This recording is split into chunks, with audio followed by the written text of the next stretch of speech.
Brad Pitt's new action comedy film Bullet Train dares to ask the audience the personal and powerful question, which Thomas the Tank Engine character are you? But no, like seriously, there's like one character whose entire character is based around the fact that he loves Thomas the Tank Engine, the show, and that's how he can read people. Which helps if you're one of many assassins on a big bullet train going real fast. Have you seen the film Snakes on a Plane? Well, this is pretty much assassins on a train. But there's also a snake on the train. And the snake is kind of an assassin? Well, this film is a star-studded cast and they're all doing an amazing job. We've got Brad Pitt, we've got Aaron Taylor-Johnson, we've got that guy from the temple part of the season 6 of Lost, we've got that girl that's the daughter of that character from Fargo season 1, we've got other characters in the film.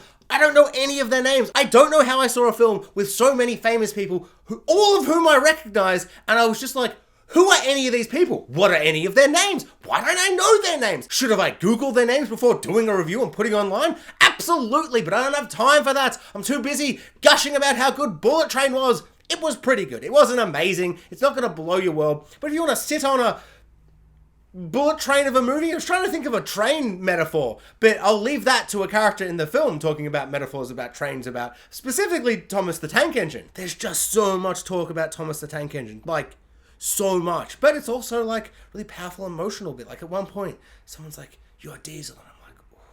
The film is fast, slick, kinetic, somewhat like a bullet train, and just like a bullet train, if you miss your stop and you don't get off at the appropriate time when the film feels like it's ending, you just keep going, and you've got to you just keep going, and you got to wait till you get to another stop, and then you get off at that stop, but then you got to go back, so you get to the other side of the platform, get back on the train, back for 10 minutes, and now it's been 20 minutes and you're thinking, man, if I hadn't just got a bit lost there at the end in the third act, I could have just got off at the right, correct amount of time, at the appropriate moment, and we'd all have had a lovely journey.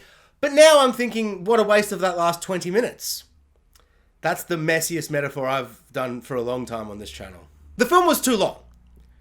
Is what I'm trying to say. The film was far too long. 20 minutes too long. It felt like it was 2.5 hours. It was very long. But I do think the standout is Aaron Taylor-Johnson, which I will be the first to say completely surprised me. I have found him super hit and miss in like almost all his films. Sometimes I'm like, yeah, he's really good. Oh yeah, Kick-Ass was really good. But then I'll watch like Godzilla and I'll be like, he's a charisma vacuum.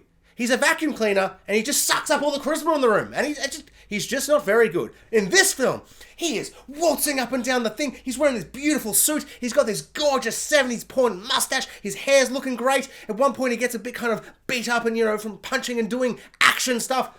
And he looks great. There's even a character on the train that says, God damn, that guy has a sexy, charismatic walk. And I was like, he does. He's so good in this. This might be my favorite performance from him.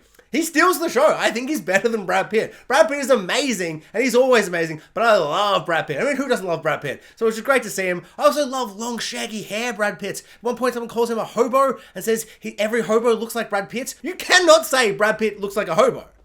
I'm sorry, but he's literally like one of the most attractive men on the planet. And he's got this great shaggy look going on for sure. And I'm not trying to throw shade to hobos. I just felt like an unrealistic thing for someone to say in a universe that made any kind of sense to think that of Brad Pitt.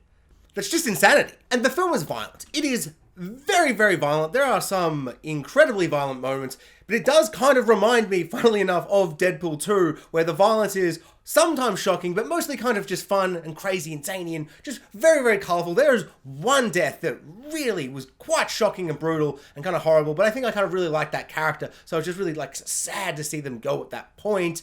But for the most part, people get their hands chopped off and things happen like that of the kind of extreme nature, but it's not in kind of a serious, gritty, dirty way like a Game of Thrones or something. It really does feel more like Deadpool 2, which makes sense. It's by the guy who made Deadpool 2, and it has a lot of that same kind of energy around the direction and the action. There's probably not as much action as some people might think. It's really more of a story about all these, you know, strangers on a train, strangers on a bullet train, assassins on a bullet train would kind of be the most apt title for this film, and all those interplays and how all this big convoluted mess of a story is all leading up to this one big demon god assassin king of assassins man, and then when we find out who's playing that, like the actor of that, it's an exceptional moment. It's a man who you wouldn't expect to have that much hair, but when he rocks up, he's got all the hair because his hair keeps covering him in flashbacks, but then he reveals it makes my hair look like I don't have hair. Looks like I'm about to go to the army, kind of like he's got He's got long, crazy hair, and he reveals it's this actor. I won't say, because it's a great moment. Don't check the cast list. Just go out and see it. You'll have a big fun time. It'll be like sitting on a bullet train. It just goes fast.